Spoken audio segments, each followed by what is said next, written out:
저는 14개월 딸아이를 둔 아기 엄마입니다. 계엄 당일 6태 후에 소파에 누워있다가 계엄 선포를 보고 바로 법조문을 확인하였습니다. 민주당이 다수당인데 금방 해제가 될 텐데, 대통령이 검사인데 그 사실을 모를 리 없을 텐데 도대체 이게 무슨 상황인가? 역시나 금세 국회에 해제 의결이 있었고 계엄은 해제되었습니다. 담화문을 찬찬히 읽어보았습니다. 제가 임신과 출산과 육아를 하느라 몰랐던 민주당이 저지른 폐악을, 일당 독재의 파쇼 행위를 확인하고 아이와 함께 하려고 비워둔 시간을 나누어 이 사건에 뛰어들게 되었습니다. 저는 계몽되었습니다. 체제 전복을 노리는 반국가 세력이 준동하고 있습니다. 약 4개월 전 선고된 민주노총 간첩 사건에서 최근 우리 사회의 모든 갈등이 간첩들의 지령에 의하여 일어났다는 사실을 확인할 수 있었습니다. 그 대표적인 것이 후쿠시마 원전 오염수 괴담입니다. 한반도와 주변 나라들에 대한 핵테러 행위, 전 인류에 대한 대학살 만행을 폭로 단죄하는 기사들을 집중 게재하게 하라. 민주당의 플랜카드입니다. 인류를 향한 핵테러 시도를 당장 중단하라. 간첩 지령과 비슷한 단어입니다. 후쿠시마 오염 괴담이 사실이 아니라는 것을 밝히는데 1조 6천억 원이 소요되었습니다. 1조 6천억 원은 민주당이 삭감한 대왕고래 프로젝트 497억 30번, 민주당이 삭감한 민생범죄 수사 특활비 특경비 587억 27년치, 민주당이 삭감한 아이들보험 지원 사업 384억 40년치, 민주당이 삭감한 전공의 지원 예산 931억 17년치입니다. 윤석열 대통령은 2022년 3월 9일 당선되었습니다. 간첩들은 대선 후보 시절부터 윤석열 놈에게 공격의 화살을 집중하라고 하였습니다. 또한 공정, 기회, 새로운 변화로 청년들이 보수화되는 것을 막고 진보 민주개혁 세력의 역량상 우세를 보장하도록 조직 사업을 하라고 지령을 내렸습니다. 또한 윤석열이 한미동맹 우선을 전면에 내걸고 반북 대결 정책을 추구할 것이니 집권 초기부터 윤석열 패거리들을 조직적으로 공세 전개하라. 그리고 윤석열 놈과 일가 족속, 측근들의 정치 추문을 집요하게 압박 공세를 강화하라고, 제2의 촛불항쟁 때와 같은 윤석열 탄핵투쟁의 불씨를 지펴 올리라고 지령을 내렸습니다. 이에 따라 비상계엄 전까지 약 178회에 달하는 윤석열 퇴진 탄핵 집회를 열었습니다. 이 사건 계엄을 내란죄로 고발한 자는 민주노총 위원장이었습니다. 그리고 2025년 2월 21일 며칠 전 이재명은 민주노총을 찾아가 민주노총은 탄핵 사태 때 가장 큰 역할을 하였다고 감사 인사를 하였습니다. 간첩들은 국회 진입에도 적극 개입하였습니다. 진보당과 연대하라. 정의당의 당 지도부를 장악하도록 밀어주라. 한편 문재인 정부는 박근혜 정부의 계엄 문건을 친위 쿠데타로 몰아 2018년 기무사령부를 해체하였습니다. 104일 동안 200여 명을 조사했지만 내란 음모는 전원 무혐의 종결 처리되었습니다. 민주당이 지금 하고 있는 내란몰이를 예행 연습해 두었던 것입니다. 나라를 위하여 헌신해왔던 군인들에게 모욕과 고초를, 간첩을 잡는 방첩 사업 업무를 질적 저하를 야기시켰습니다. 또한 문재인 정부는 박지원 전 국정원장은 2020년 국정원의 대공수사권을 폐지하였습니다. 민주당은 자신들에게 국민이 부여한 대정부 견제권이라는 것을 앞세워 지금까지 총 29차례의 탄핵을 발의하였습니다. 계엄 전까지 22차례, 계엄 이후 22일 동안 7차례, 수사 방해를 위하여 검사에 대한 14차례, 언론 장악을 위하여 방송통신위원장 등의 6차례의 탄핵을 발의하였습니다. 지금까지 단 한 차례의 인용은 없었습니다. 이상민 전 행안부 장관은 헌정 사상 최초로 탄핵된 국무위원입니다. 이태원 참사가 일어나자 간첩은 민주노총에 지령을 내렸습니다. 이태원 참사 희생자 추모 시민 촛불 집회를 개최하여 윤석열 퇴진 함성이 서울 시내를 흔들게 하라. 박근혜 년의 탄핵을 이끌어낸 2014년에 세월호 참사 진상규명 투쟁과 같은 정세 국면을 조성하라.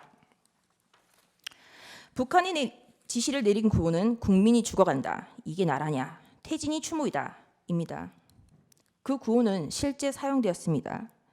화면에 보시다시피 퇴진이 추모다, 국민들이 죽어간다, 이게 나라냐 라는 구호가 사용되었습니다. 이 구호를 사용한 단체는 촛불행동입니다. 촛불행동 상임대표 김민웅은 민주당 김민석의 친형입니다. 이것이 저희가 확인한 민주노총 간첩 판결문의 마지막 지령입니다. 우린 아직 검거되지 않은 간첩들이 어디서 얼마나 어떤 지령을 내리고 있는지 알 수 없습니다. 이상민 장관에 대한 탄핵소추는 만장일치로 기각되었습니다. 직무정지 기간은 167일입니다. 29차례 탄핵 중 14건은 검사에 대한 것입니다. 제1차 검사 탄핵입니다. 헌정사상 첫 번째 검사에 대한 탄핵입니다. 이날은 이재명의 백현동 대북송금 의혹에 대한 영장 체포동의안 표결이 있었던 날이었습니다. 이날 민주당은 국무총리 한덕수에 대한 해임 건의안 그리고 검사 안동환에 대한 탄핵소추를 맞불로 상정하여 가결시켰습니다. 검사 안동환에 대한 탄핵은 기각되었고 직무정지 낸 기간은 251일입니다. 제2차 검사 탄핵, 검사 이몽석, 검사 손준성, 검사 이정섭, 검사 이희동, 그리고 제1차 방송통신위원장 이동관에 대한 탄핵을 23년 11월 9일 발의하였고 철회하였습니다. 이 중 검사 이정섭은 이재명에 대한 쌍방울 대북 송금 사건, 법화 유용 사건을 수사한 검사입니다. 2023년 12월 28일 제3차 검사 탄핵, 검사 손준성, 검사 이정섭에 대하여 그리고 이동관 방송통신위원장에 대하여 탄핵소추를 다시 발의하였습니다. 그리고 방송통신위원장 이동관에 대한 탄핵소추는 철회하였습니다. 그 철회 사유는 방송통신위원장에 대한 탄핵 사유를 검찰청법 위반으로 탄핵소추한다고 하여 황급히 철회한 것입니다. 이 탄핵소추안은 고민정 등 168인 등의 발의로 제출되었습니다. 민주당의 탄핵소추권은 이와 같이 사용되었습니다. 최소한 탄핵소추안을 쓰는 성의조차 없었던 것입니다. 그리고 그 다음 날 2023년 11월 29일 방송통신위원장 이동관에 대하여 세 번째 탄핵소추를 발의하였습니다. 이동관은 20일 사이에 3번이나 탄핵 발의를 당하였습니다. 탄핵이 가결되면 직무집행이 정지되어 방통위 업무가 마비되므로 이동관 방통위원장은 결국 사의를 표명하였습니다. 이와 같이 무성의한 장난 같은 탄핵소추 발의와 철회, 재발의에 대하여 국민의힘 소속 의원들은 국회의장들을 상대로 심의 표결권을 침해하였다며 권한쟁의 심판을 청구하였으나 각하했습니다. 결국 검사 손준성과 검사 이정섭에 대한 탄핵소추는 가결되었고 검사 이정섭에 대한 탄핵소추는 탄핵 사유 대다수가 직무와 무관, 특정되지 않아 전원일치 기각 결정이 내려졌습니다. 직무정지 기간은 272일입니다. 제4차 방송통신위원장 탄핵 2024년 6월 27일 방송통신위원장 김홍일 탄핵소추 발의되자 자진 사퇴하였습니다. 제4차 검사 탄핵 2024년 7월 2일 검사 박상용, 검사 강백신, 검사 엄희준, 검사 김영철에 대하여 탄핵소추 발의가 있었습니다. 검사 강백신은 이재명에 대한 대장동 백현동 사건을 수사한 검사입니다. 검사 엄희준은 이재명에 대한 대장동 백현동 사건을 수사하고 이재명에 대한 구속영장 청구를 한 검사입니다. 검사 김영철은 민주당 전당대회 돈봉투 사건을 수사한 검사입니다. 검사 박상용은 쌍방울 대북송금 사건의 수사검사입니다. 검사 박상용의 탄핵소추 사유입니다. 민원인 대기실 바닥에 설사를 하고 벽에 대변을 발랐다. 이화영에 대하여 이 보이는 영상 녹화실에서 연어회와 종이컵에 소주를 따라주고 진술을 회유하였다. 이재명에 대한 대북송금이 표적수사라는 것, 그리고 그것이 탄핵소추 사유였습니다. 당연히 이화영의 주장은 항소심에서 모두 배척되었습니다. 2024년 7월 25일 제5차 방송통신위원장 직무대리 이상인에 대한 탄핵소추가 발의되었고 다음 날 사의를 표명하였습니다. 이진숙은 2024년 7월 30일 방송통신위원장에 취임을 하였고 그 다음 날 탄핵소추가 발의되었습니다. 단 이틀 일하였는데 헌재는 4대4로 기각을 하였고 직무정지 기간은 174일입니다. 문재인 정권의 사드 고위지원 및 2급 비밀을 중국에 유출한 간첩 행위를 감사하는 것을 표적 감사라고 민주당은 비난을 하였습니다. 그러다가 2024년 12월 2일 독립된 헌법기관인 감사원장에 대한 탄핵을 발의하였습니다. 그리고 같은 날 검사 최재훈, 검사 이창수, 검사 조상원에 대하여 탄핵소추를 발의하였습니다. 그리하여 하루 뒤 그 다음 날 대통령은 2024년 12월 3일 비상계엄을 선포하였습니다. 반국가 세력의 사회 장악, 민주당의 언론 장악 시도, 입법 폭거, 사법 업무의 마비, 삼권 분립 원칙의 몰각, 헌법기관인 감사원의 독립성까지 좌지우지하려는 일당 독재의 파쇼행이 대하여 국민들에게 현재의 상황을 알리기 위한 대국민 호소의 계엄을 선포하였습니다. 그럼에도 민주당은 멈추지 않았습니다. 결국 2024년 12월 5일 검사 최재훈, 이창수, 조상원에 대한 탄핵을 가결하였습니다. 그리고 감사원장 최재해에 대해서도 탄핵을 가결하였습니다. 감사원장의 탄핵 사유는 구체적으로 특정되지조차 않았고 검사 3인에 대한 탄핵 소추 사유도 모호하다고 지적을 받았습니다. 2024년 12월 4일 피청구인에 대하여 1차 탄핵을 발의하였고 그 사유 중 일부는 중국, 러시아를 적대시하고 일본 중심의 기한 외교 정책을 고집한다라는 것이었습니다.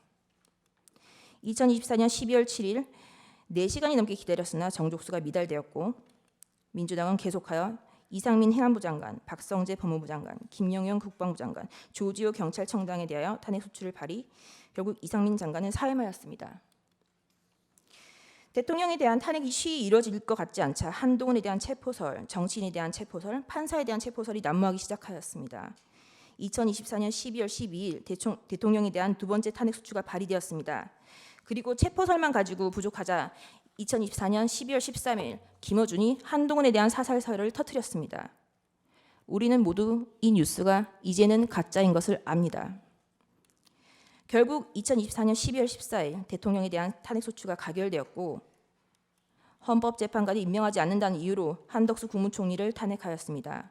그리고 최상목 권한대대행에 대하여 각종 사유로 탄핵 카드를 꺼내고 있는 것을 국민 여러분들은 지켜보고 있을 것입니다. 부끄러움을 모르는 자들은 민주당 노종면 원내대변인은 2024년 12월 23일 국무위원 총 16명 중 5명만 더 탄핵하면 국무회의 의결을 못하니 법안이 자동으로 발효된다라는 발언을 하기도 하였습니다. 또한 민주당은 2025년 2월 20일 헌법재판관의 후임자가 임명되지 못하는 경우 기존 재판관의 임기를 자동으로 연장하는 내용의 법안을 발의하였습니다. 헌법재판관의 임기는 6년으로 헌법 제112조 제1항에 명시적으로 규정하고 있습니다. 도대체 누가 국헌을 문란하게 하고 있는 것인지 묻고 싶습니다. 이상입니다.